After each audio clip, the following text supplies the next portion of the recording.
Misalnya Anda mempersonalkan dirinya sebagai Naruto. Iya. Orang tahu kan gambar Naruto. Begitu dibuka di kertas suara, nggak ada gambar Naruto, nggak jadi nyoblos. Karena terbrainwash-nya Naruto. Betul.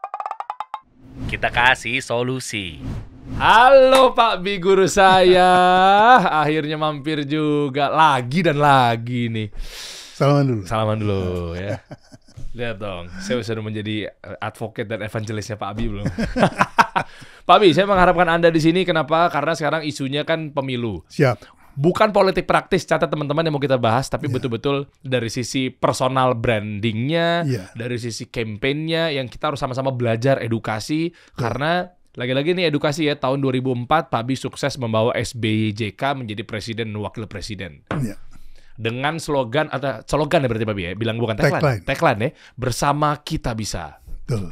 Banyak saya belajar sama beliau teman-teman, terutama waktu di workshopnya yang saya ingat, saya buka dari sini aja Pak Bi. Waktu di Kempinski, nggak tahu Pak Bi ingat apa enggak, ternyata contoh-contoh kasus dibawakan di sana adalah terkait salah satunya tagline-nya SBJK bersama kita bisa, penempatan koma juga bisa mempengaruhi makna. Penting, ya. Bersama kita bisa atau bersama kita bisa. Itu beda tuh. Beda arti. Beda mana. Nah sekarang kan rame nih Pak Bi. Iya. Kita bahas aja deh. Bapak kan waktu itu kan di SBYJK dan di Fauzi Bowo. Iya betul. Coblos kumisnya. Wah legendaris tuh. Iya. Ya. Boleh Pak kita bahas ya Pak? Yuk. Kita lihat dari tagline dan seterusnya gitu ya. Ternyata ini semua ada ilmunya ya Pak Bi. Betul. Boleh dijelasin dikit Pak Bi? Gimana sih? Ya. Assalamualaikum dulu. Waalaikumsalam warahmatullahi wabarakatuh. Senang ketemu Dery lagi. Saya pas musim bawahnya ya saya cerita yang kita hadapi ya. Iya. Jadi saya melihat kampanye politik maupun presiden saat ini itu agak beda dengan yang saya lakukan pada waktu melakukan kampanyenya SBJK. Karena dulu itu kampanye SBJK itu dimulai dengan kampanye panjang 6 bulan. Kampanye panjang itu isinya apa? Kemudian yang kedua kampanye pemenangan.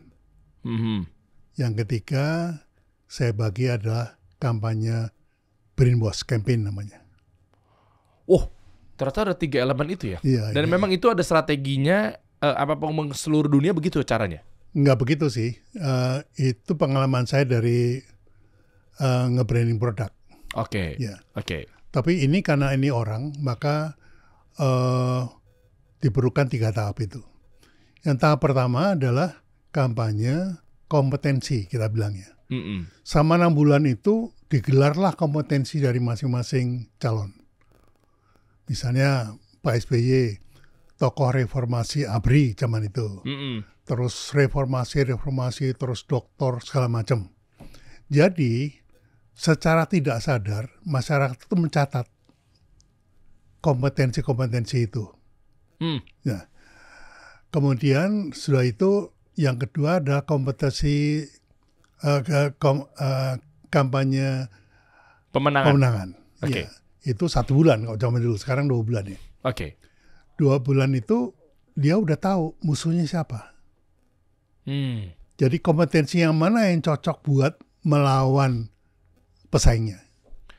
Karena di situ udah kelihatan musuhnya, si capres itu udah gandeng siapa wapresnya. Betul. Udah kelihatan lah ya petanya ya. Petanya udah kelihatan, musuhnya siapa, segala macam. Jadi di situ mulailah ada kampanye bersama kita bisa. Gitu. Lo sebelumnya hanya gelar-gelar aja Pak SBY segala macam ya. Prestasi dari sebelumnya putaran pertama itu sudah bersama kita bisa melawan 6 calon presiden waktu itu dengan kata bersama kita bisa. Itu. Selama sebulan. Nah, 7 hari terakhir itu intinya bagaimana caranya masyarakat masuk ke TPS, ingatnya cuma itu. Makanya brainwash. Makanya brainwash campaign namanya. Berarti beda dong tagline-nya sama yang pertama bisa-bisa? Beda. Bukan tagline-nya. Tagline-nya tetap, cuma slogannya beda. Tagline sama slogan beda ya? Beda. Wah, ini harus belajar kita nih. Kalau tagline itu menyangkut sama orangnya, brandnya. Kalau slogan itu menyangkut pada kegiatannya. Jadi kegiatan terakhir, 7 hari terakhir itu diyakinkan masyarakat bahwa perubahan kini semakin dekat. Oh, Pak SBY, benar. Tuh. Jadi perubahan kenapa? Dulu konde, sekarang topi. Nah, itu kan berubah. Ya. Sekarang kopiah gitu. Jadi itu yang kita genjot di 7 hari terakhir. Dulu konde, sekarang kopiah. Ini buat belajar ya. Dulunya Megawati, sekarang SBY. Betul. Maksudnya gitu kan? Iya. Ini secara kita belajar brand loh. Ini kita ngomong politik praktis loh. Betul. Oh. Nah, pada waktu Fosibowo juga sama. Jadi Fosibowo itu 6 bulan pertama dia cerita sebagai ketua NU Jakarta, ngerjakin apa aja, kunjungan kemana aja, potensinya apa aja gitu. Kompetensi. Oke, elemen nah, 1. begitu udah ketahuan musuhnya siapa, waktu itu kebetulan 2 orang, itu dia mengatakan serahkan pada ahlinya. Oh iya. Serahkan pada ahlinya. Nah, serahkan pada ahlinya itu dia ahli yang kompetensinya adalah tata kota. Gitu. Oke. Karena kebetulan lawannya kompetensinya pertahanan. Wakapolri kan sebelumnya Padang. Jadi campaign-nya beda. Kalau campaign untuk tata kota, otomatis yang ditampilkan kemacetan, banjir dan segala macam. Tapi kalau yang pertahanan ditampilkan kemalingan di utara, kemalingan di selatan, kemalingan di barat begitu. Nah, saat itu Jakarta butuhnya yang mana?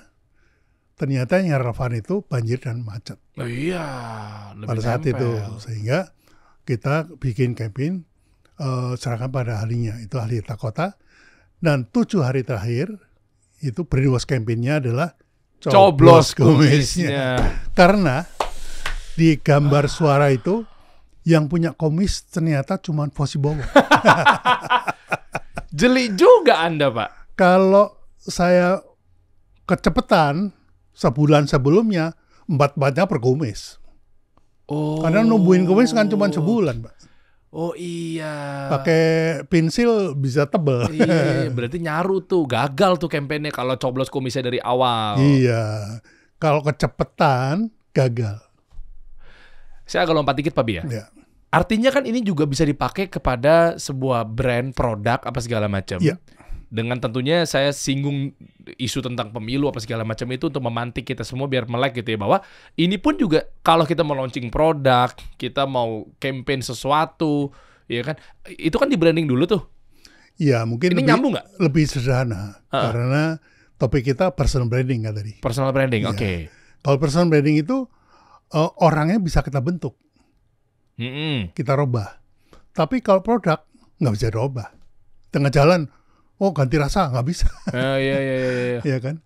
Jadi ya lebih rigid, lebih kaku. Oke, kalau di luar dari pemilu atau mungkin politikus, kira-kira personal branding yang dimaksud ini adalah ke orang-orang di luar itu buat digunain buat apa biasanya? Kalau zaman sekarang itu yang Mas Kris sebut sebagai golden apa itu strategi itu di samping why, what, and when itu ada who. Nah, who itu menjadi pertama sekarang. Jadi personal branding, kalau personal brandingnya bagus, produk apapun dijual laku. Sekarang begitu. Ya, saya perhatikan hampir semua bisnis itu membangun personal brandingnya supaya produk yang dijualnya dia itu bisa laku. Dan personal branding apa?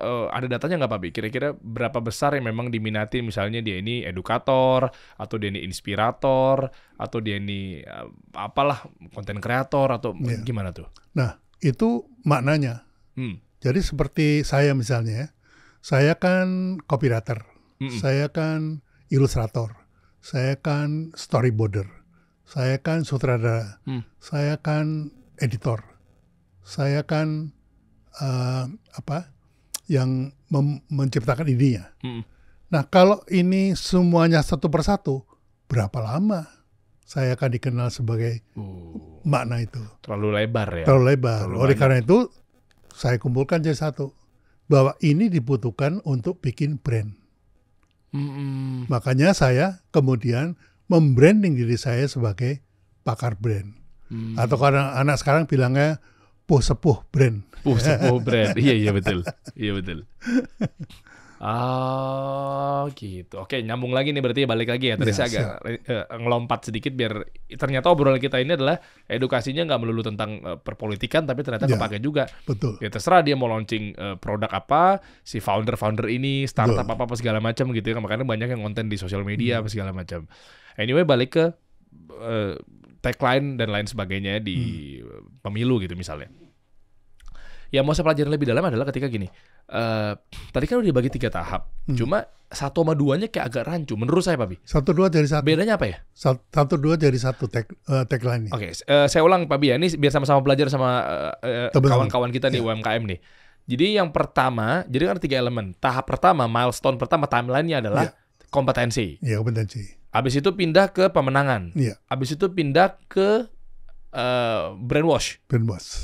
Jaraknya berapa lama? Kalau memang ternyata ini adalah sudah ditetapkan oleh negara apa segala macam, beda-beda. Ada yang 6 bulan, ada yang sekian apa segala macam ya. Boleh nggak di-convert ke persentasenya? Misalnya ini berapa persen, ini berapa persen. Jadi artinya ketika berapapun ditugaskan untuk kalian campaign, ya udah berarti ngikutin dari persentasenya. Jadi yang periode pertama itu kita masukkan kompetensi-kompetensi itu kepada bawah sadar.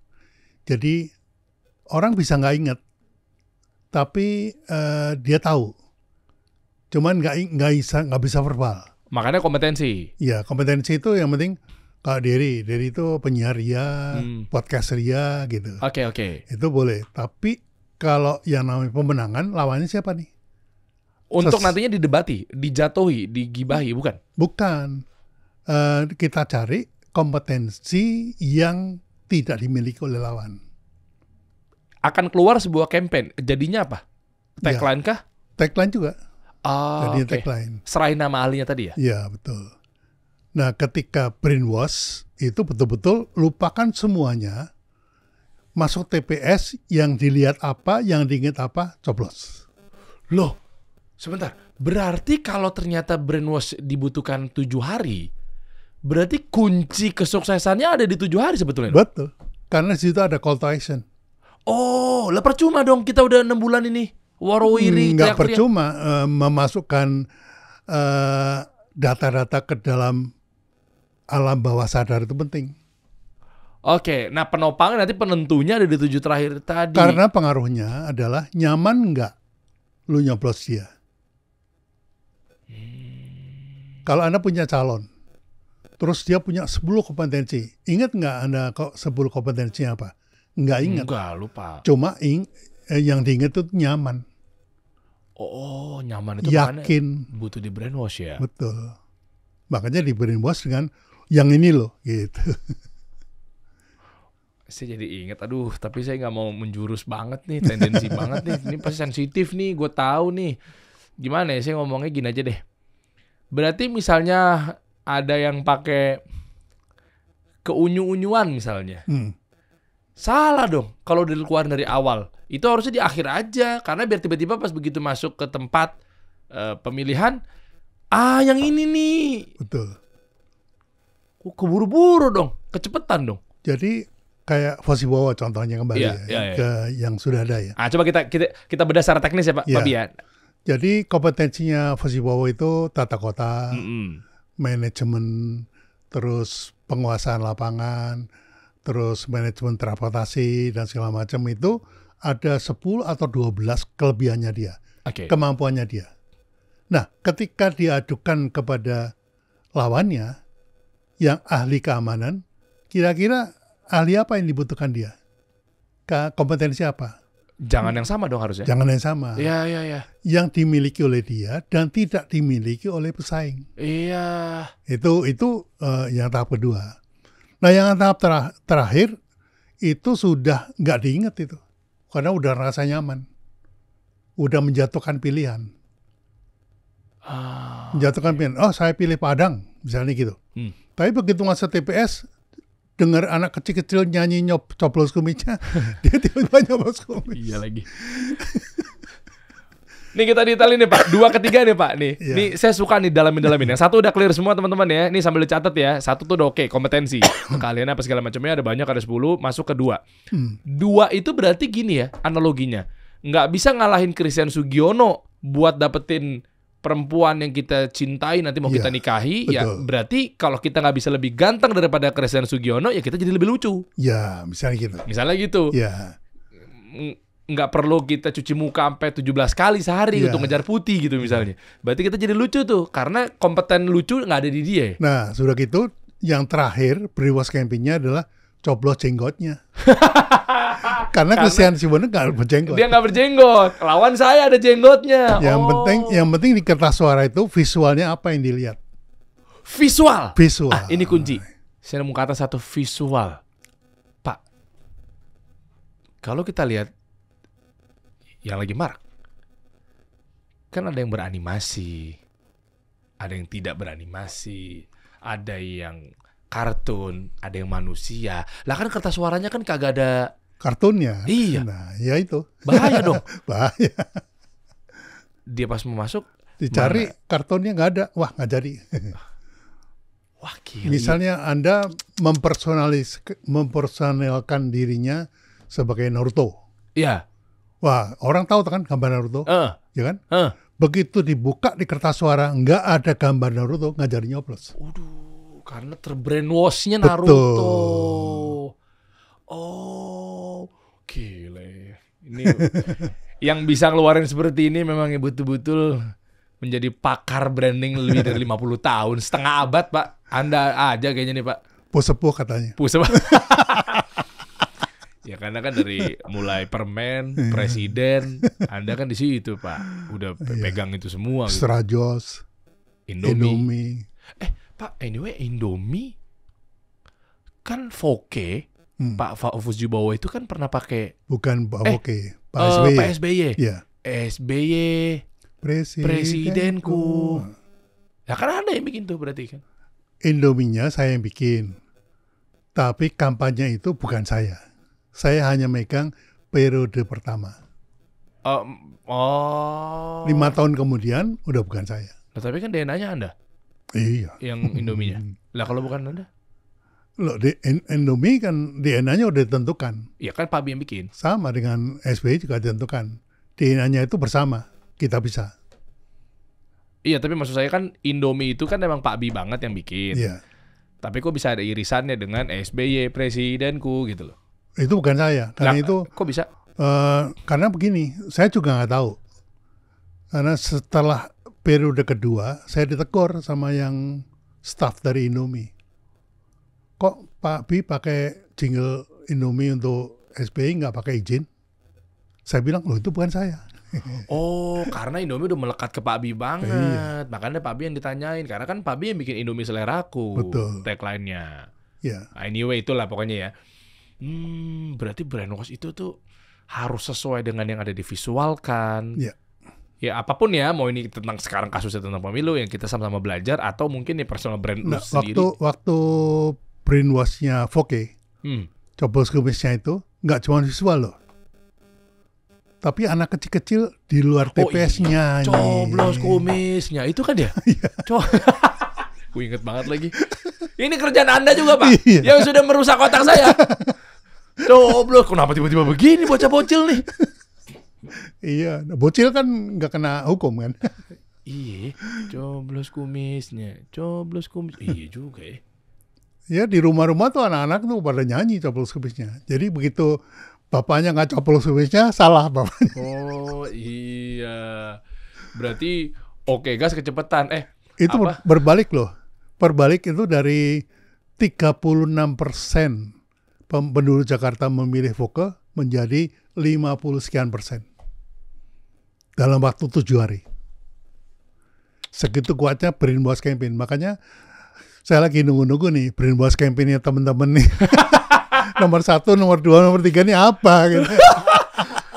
Pak, tapi kalau ini tayangnya misalkan tayangnya adalah di tanggal 7 Februari. Saya nggak tahu ini tayangnya kapan ya. Ya anyway lah, yang pokoknya lu sekarang udah nonton berarti udah tayang gitu ya. Anggaplah misalnya seminggu menuju ke 14 Februari dong. Iya. Telat nggak buat mereka pelajarin sebagai tim-tim itu? Ya kalau telat ya panggil aja biangnya. Wah.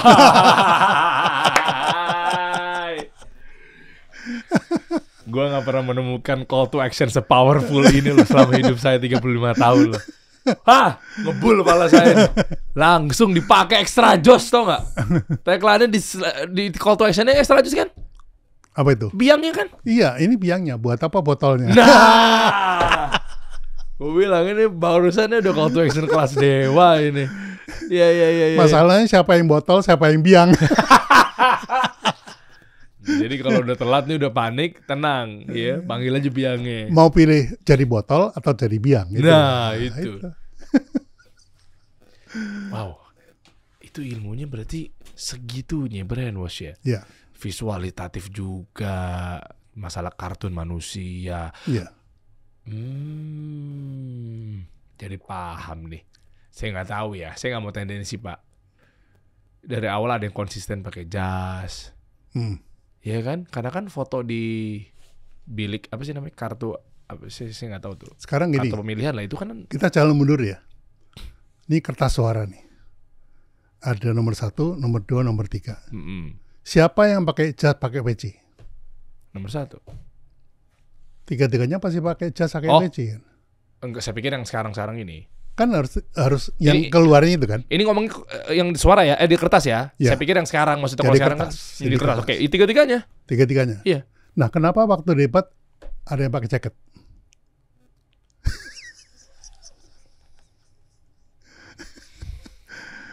Itulah. Ya kan? Ini kan visual kan. Visual tuh harus ditanamkan. Terus berubah-berubah lagi jaketnya. Iya. Ya Allah. Udah gitu siapa yang tampil sebagai presiden walaupun de facto dia belum presiden. Itu penting loh itu. Itu didesain. Ya. Kenapa Pak Fosibowo kalau ada event waktu kampanye itu dia datang selalu nomor 3. Presiden dulu, nomor 3 dia dulu, wakil presiden, baru presiden. Gimana Pak? Ulang sekali lagi Pak. Ada satu event nih, kan tamunya datang.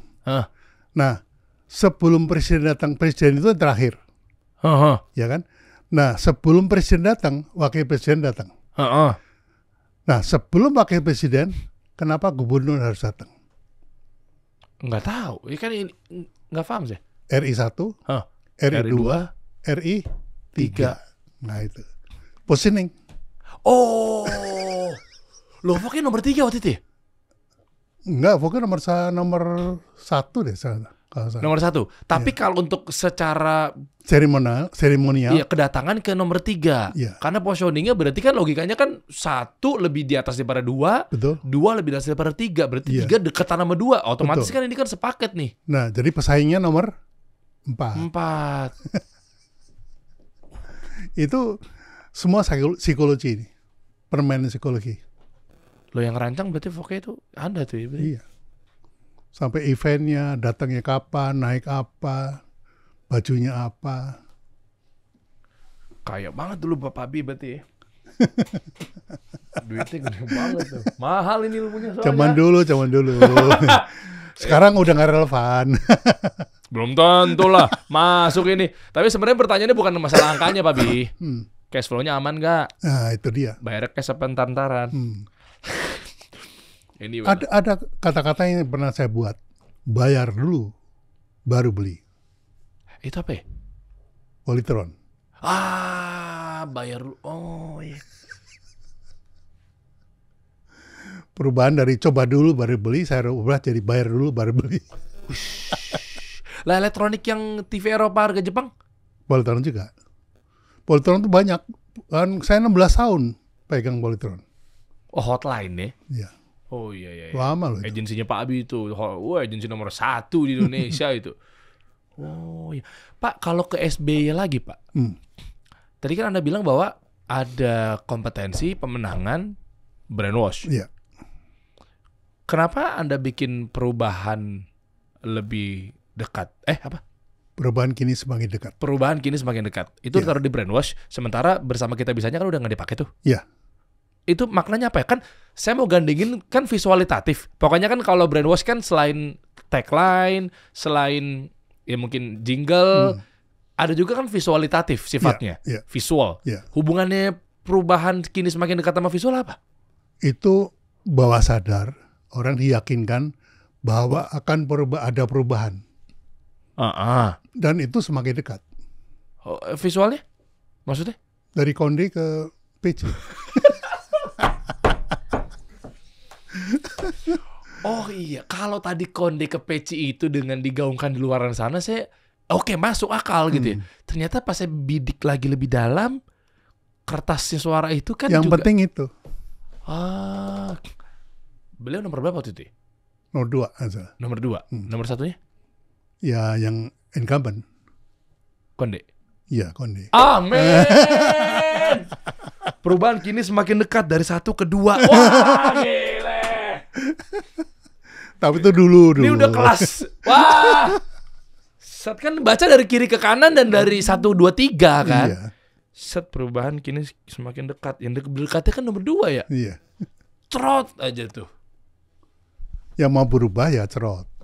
Yang mau berubah ya Konde gitu. Ya. Berarti kalau sekarang pakai isu ada yang ngegaungin perubahan, nggak tahu nyambung apa enggak, saya nggak tahu. Nyambung nggak tuh? Kan ada yang berkelanjutan, perubahan, perbaikan. Nggak tahu yang 3 apa sih? Yang ketiga bingung lah itu. Iya. Kayak bingung lah pokoknya. Itu gimana tuh? Ya, orang bisa lihat sendiri. Artinya perlu perubahan atau enggak. Kalau perubahan itu bisa dari atas sampai ke bawah kan. Yang perlu berubah itu siapa? Kita lihat. Yang atas atau yang bawah. Pasti yang bawah perlu perubahan. Minta menuntut perubahan. Tapi yang atas itu minta lanjut. Ya udah gitu aja. Dan lebih banyak pemimpinnya para rakyatnya gitu ya. Ngeri juga tuh ya. Ya. Itu langsung menunjukkan kepribadian itu. Saya ada pada elit atau saya ada pada rakyat? Grassroots atau elit? Iya. Karena kan kalau lanjut pasti kan kepentingannya pasti masalah elit atau segala macam. Betul. Pak Bi, angkat saya sebagai lebih dari murid Pak Bi. Angkat saya sebagai kalau bisa anakmu Pak Bi. Lu kan sudah. Oh sudah. Kan workshop yang datang. Oh iya. Kan Derry ikut jadi pembicara. Iya. Wah iya. Jadi saya manggil Anda udah jangan Pak Abi kayak pada umumnya dong. Kalau bisa saya manggil Anda Abah misalnya. Boleh. Jadi kan maksudnya kan lebih deket banget gitu kan. Jadi kayak anak sama bapaknya banget gitu. Ya nggak gitu ya. Karena kan saya merasa bahwa terwakili. Ya, siap. Nah, berbicara mengenai workshop artinya itu pun juga saya banyak mendapatkan ilmu dari Pak Abi loh, teman-teman. Tagline, nama kasih solusi. Ini beliau semua ini gue buka-buka aja di sini nih. Nah, artinya kan mungkin izinkan saya memberikan satu pengalaman kali ya Pak Bi. Silakan. Ya, ke kawan-kawan juga. Ini kan masih irisan nih obrolan kita nih. Ya, seputar testimoni lah apa yang saya dapat gitu. Jadi gini teman-teman. Tadi mungkin 11 atau 10 menit belakang ini kan kita sama-sama belajar ya mengenai gimana cara bangun brand, gimana cara tagline itu penting, ke slogan, campaign, brand wash gitu ya. Nah, itu pun juga saya temukan. Makanya kalau istilahnya saya boleh cerita apa pengalaman saya ketika saya pernah ada di workshop Pak Abi itu segitunya. Makanya lahirlah kasih solusi. Kita 3 bulan saya sama founders yang lainnya gitu kan nyusun, petain kenapa konsistennya begini, kenapa positioningnya begini gitu, focusingnya dan seterusnya gitu kan, perwarnaannya juga konsisten di situ karena visual banget. Karena Pak Abi juga ada di ranah itu gitu kan, desainer juga gitu. Nah itu yang saya dapat, maksudnya betul-betul sangat ngefek. Ternyata pentingnya bangun brand dengan kaidah branding yang tepat tuh begitu. Karena dulu saya tahunya branding itu cuma sekedar logo, Pak. Ya sudah gitu loh. Itu tahun 69, 60. 69. Udah 69 kayaknya udah enggak, itu juga masih ketinggian. 60 jadul amat kayaknya ya. Iya kan, saya pikir begitu. Ternyata banyak sekali yang saya dapat. Saya disuruh yang 3 kali bahkan, bukan 2 kali yangnya. Podcast yang apa, Der? Kena nih gue nih. Podcast yang ini, Pak B. Enggak, kurang tajam. Yang ini lagi, yang sampai kerucut secara niche kan. Betul. Jadi kita bisa mencuat ke permukaan bahwa kita diingatnya sebagai apa gitu. Betul. Itu dari Pak B lagi. Terus gimana caranya biar orang memutuskan untuk nonton, nggak cuma sekedar FOMO doang, tapi setelahnya itu apa? Ya, berapa jumlah penontonnya YouTube? Siapa? Yang paling tinggi? Saya. Ya. Paling tinggi berapa ya? 5-6 juta? Segituan deh. Oke, ada namanya? Ada. Yang subscribe ya? Yang subscribe atau yang lihat? Nama yang nge-subscribe muncul di notifikasi YouTube. Ya nggak nonton nggak tahu saya siapa. Emang begitu. Emang kenapa? Anda berdiri di atas awan. Anda gede tapi nggak tahu siapa yang menopang Anda. Wah. Ya, saya akan ada aplikasinya. Web app sebetulnya. Website ya, oke. Ya, yang bisa mencatat siapa saja teman-teman kasih solusi. Aku bisa, kan dia nonton saya kan nggak tahu siapa yang nonton di views 5 juta, 4 juta. Kita kan banyak yang gede-gede tuh ya 5 juta, 6 juta, banyak lah 3 juta. Siapa ya?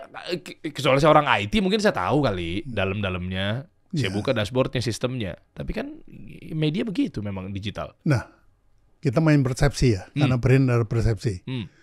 Siapa yang merasa orang kasih solusi dari semua follower Anda? Ya, paling nggak berapa kali nonton? Ya nggak tahu lagi berapa kali nonton ya. Nah di situ. Yang komen bisa diukur nggak? Bisa. Karena komen itu memberikan perhatian ya. Jadi nanti dengan aplikasi saya itu bisa ketahuan siapa aja sih orang kasih solusi. Jadi Anda tidak berdiri di atas awan atau di atas angin, tapi berdiri di atas fakta. Ini keren. Aplikasi apa Pak? Gimana? Boleh ceritain nggak? Maksudnya aplikasi maksudnya apa? Ini bantu UMKM tapi? Bantu UMKM memang. Oke. Ya. Tapi baru launching bulan depan. Kita tunggu. Tapi Anda masih bikin... Namanya boleh bocor.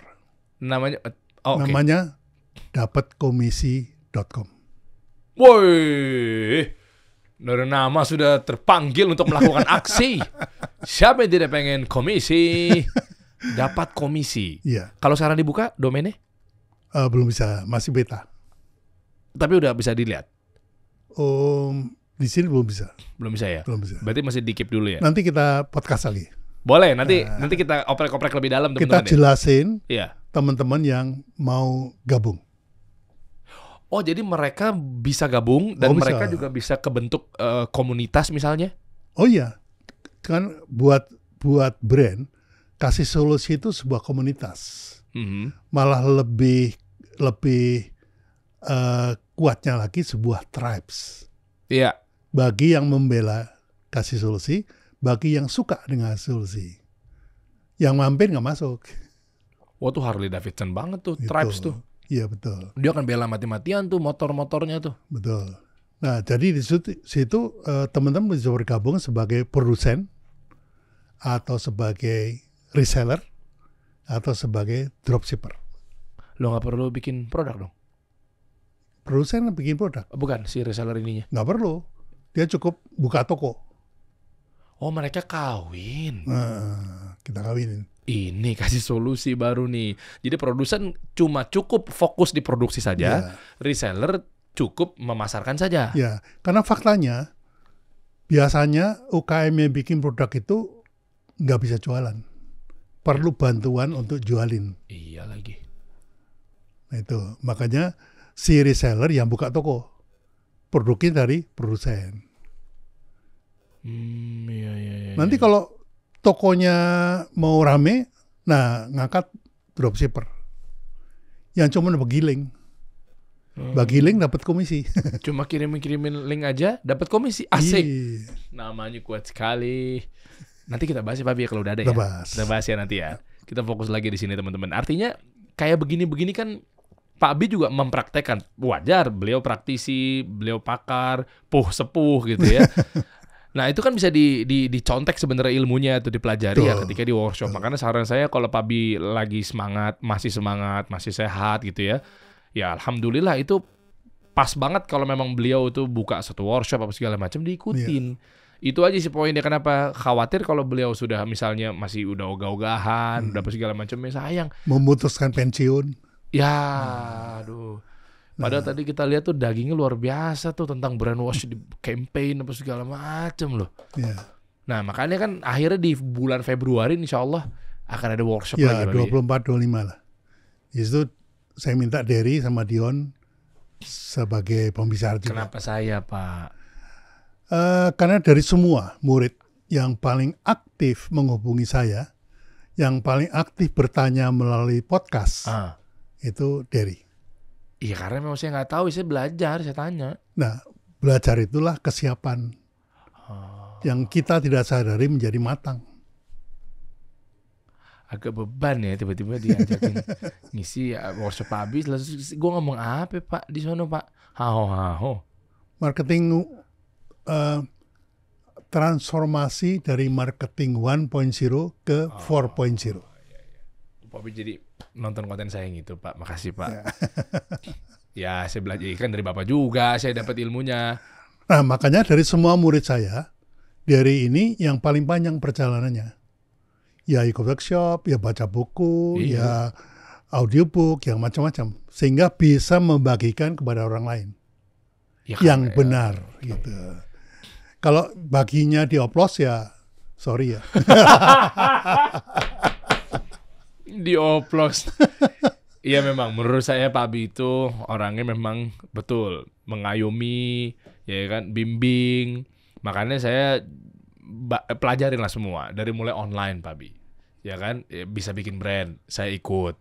Makanya sampai saat ini saya anggap Derry adalah murid yang paling siap. Waduh, terima kasih untuk bagi materi. Boleh tolong itu dipotong, saya mau bingkai ya. Video ini ya diputar diulang-ulang, di looping di rumah saya. Terima kasih Pak Abi atas kepercayaannya. Ini tapi serius benar Pak Abi? Betul, mendampingi Mas Dion. Karena pasti Mas Dion juga udah yang paling siap. Bukan siap lagi Pak, tinggal di sono Pak, rumahnya pas atap mama Anda dari kecil. Ya terima kasih Pak Abi. Beneran nih serius Pak Abi ini? Serius. Wah Masya Allah. Jadi buat teman-teman kalau mau ketemu Derry, ikut workshop 24-25 Februari. Wah Masya Allah. Wow, terima kasih Pak Abi atas ajakannya, dan saya benar-benar akan tampil insya Allah secara maksimal, dan saya akan bedah di bidang saya dalam artian dari sisi yang namanya marketing 1.0, 2.0, 3.0, 4.0, dan memang jujur ya Pak Abi ya, ketika saya bahas di situ kan juga saya banyak konten-konten yang saya appreciate menurut guru saya Pak Abi gitu kan, karena memang sanad kan kita harus nggak boleh terputus ya. Saya bilang ini dari Pak Abi apa segala macamnya, dan alhamdulillah saya punya privilege ini sih Pak Abi, makanya kan akhirnya dinotis sama Pak Abi juga gitu ya. Terkait retorika, meskipun ada yang bilang bahwa kayak jangan cuma modal retorika doang, itu mah cuma sekedar ngomong doang, nggak kerja gitu. Kan rame tuh. Iya. Nah menurut saya enggak. Karena Derry sudah bikin brand. Yaitu Kasih Solusi. Masya Allah. Kasih Solusi dianggap brand nih. Dulu belum dianggap sama bisa sebagai brand. Dulu baru merek. Nih sekalian saya cerita nih. Kenapa juga saya rekomendasikan untuk di workshop ini, dan wah saya mau berkaca-kaca gitu terima ajakan dari Pak Bi gitu ya. Haru banget. Saya dibilang siap juga karena saya betul-betul belajar dan saya praktekin semuanya. Pak Bi pernah bilang bahwa dari sekian banyak murid-murid saya yang datang hanya 7% ya yang nangkep apa segala macamnya gitu ya. Karena memang saya ngikutin betul-betul buku beliau, saya baca gitu ya. Kitab, kalau saya bilang sih kitab itu Pak. Karena memang pedoman untuk bangun brand dari istilah dunianya gitu ya. Terus juga workshop offline, online. Saya datang di Kempinski dan lain sebagainya gitu ya. Dan saya tahu beliau, ini saya cerita sedikit ya, kenapa saya sampai benar-benar pengen belajar betul-betul ngelotok, dan akhirnya satu achievement di tahun 2024 yang bisa diajak kolaborasi ikutan workshop itu luar biasa loh. Ini betul-betul apa ya, menurut saya tuh, saya nggak pernah memberanikan diri untuk, saya ngisi di tempat Pabi ya. Saya nggak pernah memberanikan diri untuk kayak, Pabi saya jualan workshop, saya mau coba promosiin di workshop Pak B gitu ya. Nggak pernah, karena menurut saya belum layaknya memang ke sana, dan bahkan nggak layak gitu ya. Tapi diajak itu kan luar biasa. Kenapa saya sampai sedramatisir ini teman-teman? Genap di 2 tahun, hampir 3 tahun yang lalu, tepat di awal-awalnya Kasih Solusi berdiri, saya mau cerita ini berdasarkan kisah nyata teman-teman. Anda bisa bayangkan, saya ngubungin Pak B itu udah ngejar dari awal-awal tuh pengen untuk tampil di Kasih Solusi. Dan Anda tahu apa? Saya ditolak berkali-kali. 5 kali ah. Itu kan 5 kali kan berkali-kali. Nih saya izin buka lagi nih Pabi. Ayo Pabi mampir gitu. Mungkin dalam hatinya nih anak siapa ini berjenggot nih gitu, ngajak-ngajak gue siapa, podcast apa sih? Karena memang waktu itu kan saya konsisten pada UMKM kan, makanya Pabi biar bisa duduk di sini. Nggak mau. Jawaban kelimanya, ya udah ngobrol ya sama Kasim. Saya bingung, Kasim siapa? Oh, lempar manajernya nih berarti nih. Saya WhatsApp tuh, Assalamualaikum Pak Kasim. Saya screenshotan dari Pak Bi kan, biar proven. Saya kirim ke beliau, Pak ini saya udah ngobrol di DM sama Pak Bi, mengundang Pak Bi ke podcast saya punya podcast namanya ini. Nggak ada portofolio lagi waktu itu, belum ada yang gede-gede pada mampir. Pakai siapa portofolionya gitu kan. Kalau sekarang kan enak, Pak Sandiaga Uno udah mampir. Pak Anies sudah mampir, kan enak ya kalau sekarang kan. Capres sudah mampir gitu kan. Kalau kemarin belum ada portofolio, saya screenshot, Pak Kasim ini Pak. Alhamdulillah Pak jawabannya. Keren Pak Kasim, kooperatif, nggak nyakitin saya. Apa coba bilangnya? Kalau mau ngundang Pak Abi sejam 10 juta, mateng nggak tuh? Ya, begitulah. Karena saya masih merek. Belum jadi brand. Kalau udah jadi brand, Pak Abi mau duduk. Disitulah saya poinnya. Tidaklah saya berucap dengan cerita tentang sombong. Enggak. Anda tahu nggak kenapa saya mau datang? Kenapa Pak? Karena saya tertarik kepada Kasih Solusi. Apa betul-betul Kasih Solusi memberikan solusi kepada teman-teman UKM? Masya Allah. Apakah maknanya sesuai dengan namanya apa enggak? Kalau enggak, saya sekali aja. Oh gitu ya.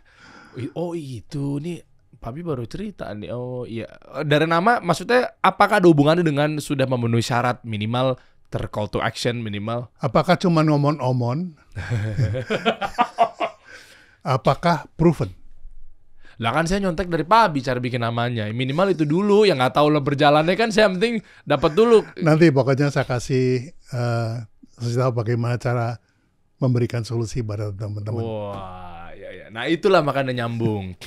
Nah di situ saya lanjutin dikit Papi tadi ya. Di situ saya nggak merasa seperti mungkin oknum-oknum konten kreator bilang sombong. Enggak. Kenapa saya bisa berdiri sampai detik ini, sampai di titik sekarang ini teman-teman? Yang pertama qadarullah gitu ya. Semua atas izin Allah, pasti biidznillah. Dan yang kedua ikhtiarnya. Karena saya tidak pernah menganggap bahwa sombong, mentang-mentang udah 50 tahun lebih berkarir, mentang-mentang udah terkenal, mentang-mentang bangun brand banyak, nggak mau duduk ke podcast Kasih Solusi. Enggak Pak. Saya merasa bahwa jangan-jangan value saya belum. Iya. Saya kejar Pak. Gimana caranya saya saya nggak mampu bayar 10 juta. Saya nggak mengecap orang ini sombong, tapi saya memperubah, saya memperbaiki. Suatu saat nih, lihat aja, nah, itu kan termotivasi kan, Pak. Suatu saat nih, yang bernama Subiakto nih, waktu itu kan ego saya begitu, Pak, akan duduk di podcast saya. Yang dulu bapak saya bilang katanya ini begini kan, bapak saya kan tahu Anda, Pak. Ya, sutradara, bapak saya tahunya sutradara. Ya, orang dulu kan. Oh ya gini, nah suatu saat akan duduk. Makanya saya buktikan gimana caranya konsisten menjalankan ini, gimana caranya 15 langkah saya praktekin. Semua ada di workshop. Nggak taunya pencapaian saya diajak workshop. Ya Allah, Pak duduk aja udah puas Pak, ternyata pakai diajak segala. Alhamdulillah 24 Februari 24-25 Februari insya Allah saya terima ajakan dari Pak Bi, alhamdulillah gitu ya. Dan satu lagi apa Pak? Kenapa diri saya ajak? Karena value sudah dapat diperoleh, value terhadap brand. Yang perlu dilakukan adalah percakapan. Ketika sebuah value dipercakapkan, dia bisa timbul value baru. Nah mudah-mudahan dengan joinnya Derry itu timbul value baru terhadap Bisa Bikin Brand. Masya Allah, amin aja dulu. Kita kan nggak tahu kan, amin aja dulu, amin ya Rob. Mudah-mudahan dari Bisa Bikin Brand menjadi Mahir Bikin Brand. Wah, amin ya Rob. Oke lah, Bismillah Pak. Tapi boleh bisa request 10 menit aja Pak. Bingung ntar, Papi di depan lo bayangin lo, mau kemana lo arahnya lo ngomong lo, bener nggak nih ngomong? Kalau 10 menit kan, udah Pak, makasih Pak, kan enak Pak. Berapa durasi Pak? 3 jam. Siapa yang saya? Iya. Setengah hari. Enggak 3 jam deh, setengah hari. Enggak, 3 jam kan bukan setengah hari bukan 3 jam. 3 jam aja saya ambil, nggak apa 3 jam. Bukannya jam. apa Pak? Dari jam 9 sampai jam 12. Jadi jangan telat ya teman-teman. Ih gue takut ya. Pembukaan ya. Jadi setelah kepala sekolah, setelah Bu Dwita menjelaskan, langsung Derry. Iya, Bu Dwita emang pasti kan dibuka dulu kepala sekolah. Jadi pemahaman tentang marketing 1.0 sampai 4.0. Lalu dilanjutkan sama Mas Dion. Paham perilaku pembeli. Aduh. Baru masuk ke Bisa Bikin Brand. Nanti saya yang ngasih. Ya Allah. Nah di situ saya perlu mentor. Mentornya ada 8 orang lah. Kalau Derry bersedia mau belajar lebih kenceng, jadi mentor dari satu grup. Mentor. Beranikah terima tantangan saya? Cukup sekian podcast kali ini. Terima kasih. Wassalamualaikum warahmatullahi wabarakatuh. Enggak gini Pak, abis saya Pak dosen, Mas Dion. Habis Pak dosen, sepuh. Buka di awal. Sepuh itu ngasih tahu 15 langkah. Setiap topik langsung dipraktekkan kepada brand masing-masing. Ya. Nah itu kan setiap kelompok perlu pembimbing. Nah itu mentor. 8 orang profilingnya siapa aja Pak kalau boleh tahu Pak? 8 orang ya? Hah? Alumni BBB Bisa Bikin Brand. Oh, telega. Itu pun saya seleksi juga. Siapa aja Pak? Biasanya kan harusnya saya kenal. Banyak yang mau ikut, termasuk Ares juga mengajukan diri. Ares Glek. Tapi harus seleksi dulu. Seleksinya apa? Ya nanti gimana saya. Suruh casting gak tuh kira-kira tuh? Kira-kira gitulah. Boleh deh, bismillah deh. Ya kalau istilahnya saya berpikir bahwa kalau nggak diambil juga saya tahu achievement saya sampai mana. Betul. Ya kan, kita harus bidik deh. Insya Allah 25 Februari 2024 udah kelar masa pemilu, kampanye agak lega deh tuh. Iya. Ya kan? Tempatnya di Kempinski, detailnya di situ nggak sih Pak? Di situ lagi kan? Betul. Di situ lagi kan? Iya. Nah boleh dari jam 9 pagi sampai jam 5 sore. Jam 5 sore biasanya ya. Iya.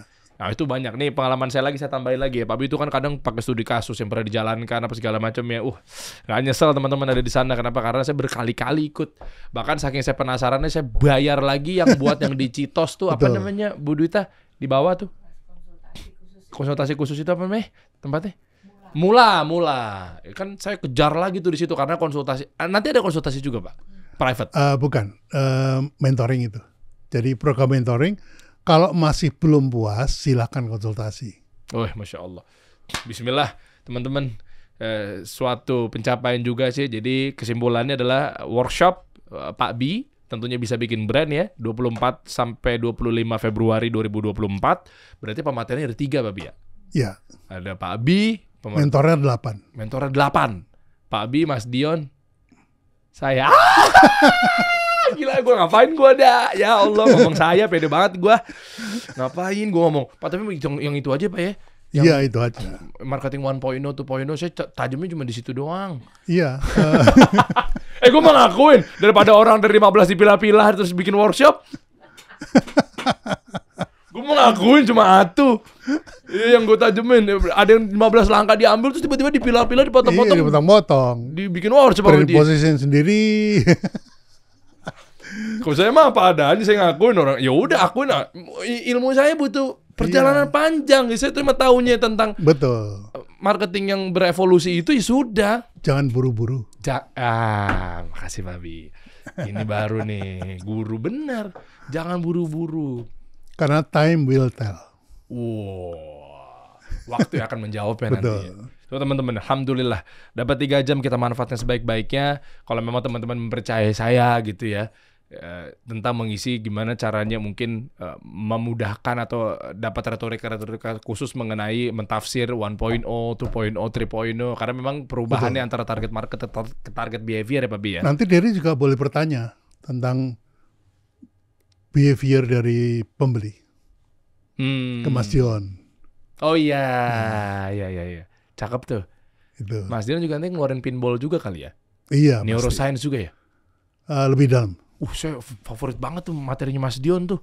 Yang neuroscience tuh kortisol, dopamin, endorfin, oksitosin. Orang memutuskan beli kan dari alam bawah Jangan sadar. ikut-ikut orang sekarang. Apa tuh? Dia pikir call to action itu ajakan.